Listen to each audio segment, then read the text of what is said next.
Hi, so we're going to be doing a different video today. We're going to talk about some of the darker history of psychiatry and probably one of its most infamous treatments, and that would be the lobotomy. Let's check out this history. So the story really begins in the 19th century with a Swiss psychiatrist called Gottlieb Burckhardt, and he was doing some radical experiments on the human brain. And he was able to calm mentally disturbed patients by removing a part of their brain. And this was inspired by some earlier work he had done where he had done brain ablations, some damage to the tissue in the brains of dogs. And while some patients seemed to improve when he did this, others were having tragic outcomes. And so that's kind of the context of this story. Now, a Portuguese neurophysician called Antonio Egas Moniz picks up on this later on in 1935, and he takes the concept a little bit further. And he pioneers, I guess, the lobotomy procedure. Before I go forward and kind of talk a little bit about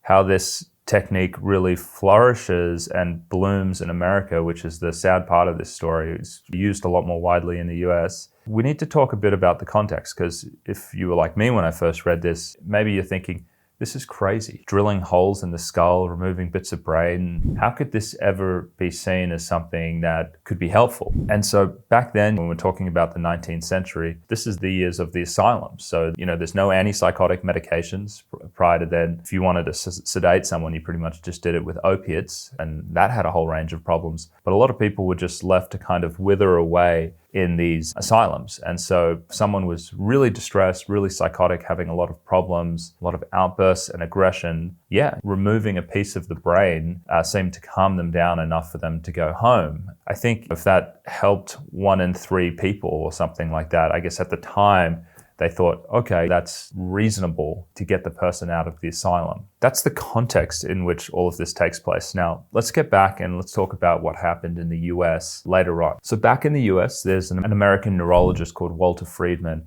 and he is impressed by this procedure and he refines it further, and he calls it the prefrontal or transorbital lobotomy. And using essentially an ice pick shaped device, he's able to start doing the lobotomy on patients in a much easier way. So previously, you would have to do it like a general anesthetic. They were drilling holes in the front of the skull and removing portions of the frontal cortex. He developed a way to actually do it in an outpatient setting, which sounds crazy. And so what they would do is he would put an ice pick through the upper portion of the eye, and there's a very thin bone towards the back of the eye. I guess you could get this pick around the eyeball and to that thin piece of bone, and you could actually hammer it through. It's really crude, but essentially they would do that on both sides. That would essentially, I guess, damage that part of the brain, and they're hoping to get this calming effect. Now, this has a really dark history in the US, because whereas maybe in the past, when it was first developed, it was used for patients who were these kind of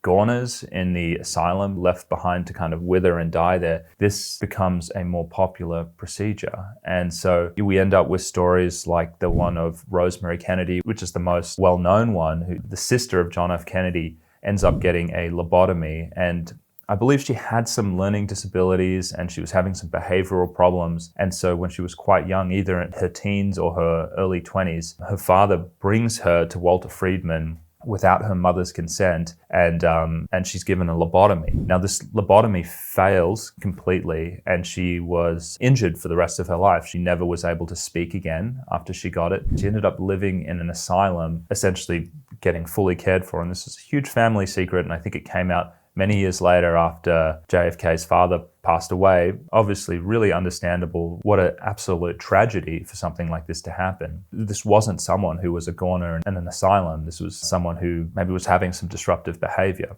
And so there's other stories out there. I mean, there was also a book by a gentleman called My Lobotomy, and he talks about how he received lobotomy from Walter Friedman when he was 12 years old. In his story, which is now well known, I think was a New York Times bestseller, he talks about coming from this troubled household where he was having behavioral problems and his stepmother couldn't deal with it. And the stepmother essentially kind of pushed the father into a position where she was like, we've got to do something about your son. And then eventually when he goes and sees Walter Friedman, sort of the risks of the procedure are downplayed. And so at 12 years old, he receives a lobotomy, and it causes problems essentially for the rest of his life. He eventually recovers, but when he finds out what happens to him when he's 50, he goes back and realizes what happened to him. And so there were all of these scenarios where people who weren't necessarily that sick were essentially having induced brain damage. And yes, lobotomy can be calming for people. For some people who are severely distressed, it's simply causing some brain damage there, and clearly permanent. And some people, they died during it. Some people essentially turned into drooling zombies afterwards. And it's really the stuff of horror shows. And it was depicted in One Flew Over the Cuckoo's Nest as well, where at the end, Jack Nicholson ends up getting a lobotomy for his, I guess, antisocial type behavior. The interesting thing about this from my perspective when I was looking into the history of this was when you hear about Walter Friedman and how he's popularizing the lobotomy in the US, and they're doing it in an outpatient setting. Someone comes in, they get a session of ECT to sedate them, they get an electric convulsive shock, and then they do it quickly. You think, who was this guy? This was horrible. But then you hear all of the accounts afterwards that this guy is this apparently loving father who's taking his kids out on camping trips, and he's really excited about what he's doing. And it just reminds me in many ways of what we're doing to patients now. Sure, we're not damaging their brains, but we have a whole group of psychiatrists out there who are these nice people, these family men, they're going to church, they're in their communities, and they're damaging people. Sometimes taking these psychiatric medications long term can be damaging, because that's what I see every day, and they're not realizing it. And one of the craziest things about this whole story is that I think Monitz, the man who invents lobotomy, was actually given the Nobel Prize in medicine for this procedure.